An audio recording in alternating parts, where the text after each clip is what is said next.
কে কি বলে শুনবো না, আমরা জামাতে ইসলাম নবীর দেওয়ানা গো। আমরা খুব ভালোভাবে জানি কেউ কিছু বললে তোমরা সেটা শুনবা না। তোমরা হইছে বাংলাদেশ জামাতে ইসলামের দেবানা। বাংলাদেশ জামাতে ইসলামের দেবানা হওয়ার অনেকগুলো কারণ আছে। এর মধ্যে তোমাদের টপি আপা বিশেষ করে মেয়েদের চামড়া মোটা করতে বলেছে। কেউ কিছু বললে শরম যেন না লাগে, আরো উৎসাহিত যেন পাও। আমাদের মেয়েদেরকে বলবো যে চামড়াটা একটু মোটা করতে হবে। আর আমাদের টপি আপার প্রত্যেকটা কথা অক্ষর অক্ষরে পালন করছে জামায়াতের এই দিবানা আপু। চামড়াটাও মোটা করে ফেলেছে যেন অনেক চাপ নিতে পারে। ভাই আপনারা আমাকে বলেন, আমি কি ঠিক বললাম? হাই রে টপি আপা, আপনি কি শুধু ঠিক বলছেন? আপনি 100% কারেন্ট কথা বলছেন, মানে কারেক্ট কথা বলছেন। আপনাদের চামড়া যদি মোটা না হয় তাহলে গাজী নজরুল ইসলামের মতো মানুষ কি আপনাদেরকে এখানে সেখানে নিয়ে যাবে? টপি আপা, আপনি তো আপনার চামড়াটাকে মোটা বানিয়ে ফেলেছেন, নির্লজ্জের মতো হাসছেন, কিন্তু আমি তো আপনার মতো হাসতে পারছি না, কারণ আমি জামাতের কোনো দিবানা না।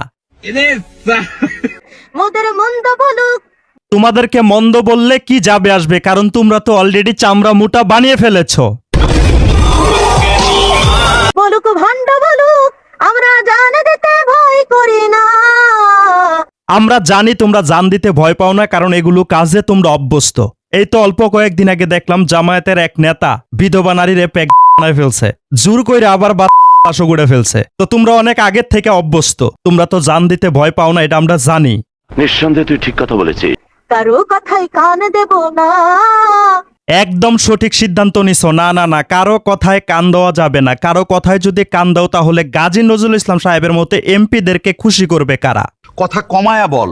আচ্ছা ঠিক আছে, কথা কমায় বলতেছি। আমি খুব ভালোভাবে জানি আপনার ধৈর্য সহ্য কম থাকার কারণেই কিন্তু আপনি হোটেলে যায় হাতে নাতে ধরা খাইছিলেন। এই তো অল্প কয়েকদিন আগে পঞ্চগড় ডিস্ট্রিক্টের হারিবাসা ইউনিয়নের মধ্যে আপনাদের এই সংগঠনের একজন দায়িত্বশীল প্রবাসীর ঘরের মধ্যে যায় হাতে নাতে কট খাইছে। এলাকার লোকজন বারান্দার খুঁটির সাথে দুইজনকে বান দিছে। এই সমস্ত দৃশ্যগুলো দেখে, এই সমস্ত ঘটনাগুলো দেখে তো আপনারা বাংলাদেশ জামাতে ইসলামের দিবানা হয়ে গেছেন।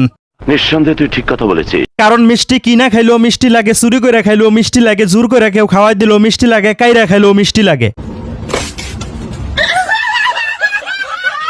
কারণ আপনারা মিষ্টির স্বাদ পাইছেন। আমরা জামাতে ইসলাম নবীর দেওয়ানা গো, জামাতে ইসলাম নবীর দেওয়ানা।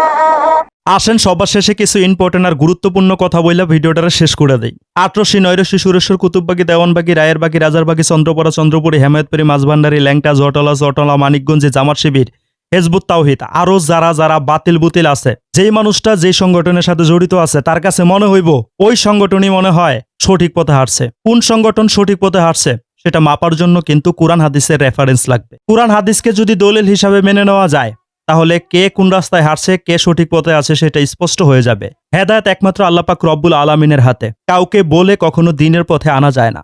যারা অন্ধভক্ত তাদেরকে আপনি যতই রেফারেন্স দেখান না কেন, তারা রেফারেন্সের ধার ধারে না, তারা অন্ধের মতো করে তার পিছনে হাঁটতেই থাকবে। সেজন্যই বললাম হেদায়েত একমাত্র আল্লাহ পাক রব্বুল আলামিনের হাতে। নিঃসন্দেহে তুই ঠিক কথা বলেছিস।